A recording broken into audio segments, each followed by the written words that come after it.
J'ai fait une tournée européenne et j'étais appelée par la communauté béninoise. Donc j'étais en Suisse, aux États-Unis, en Belgique, en France.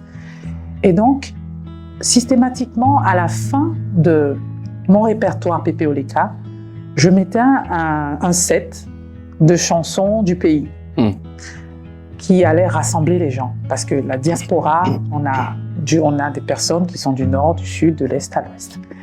Et donc, je faisais un melting pot de chansons connues, populaires, pour rassembler les gens, pour finir la fête de là où on m'appelait en beauté. Et Sebla Koko faisait partie de ce set. Et j'ai remarqué que chaque fois que c'était, peu importe la ville où on était, que ce soit les gens du nord du Bénin qui étaient majoritaires, ou d'autres villes où des gens du sud étaient majoritaires, quand j'arrivais sur Sebla Koko, il se passait quelque chose. Ça apportait une forme de... Les gens étaient en transe. Et moi avec.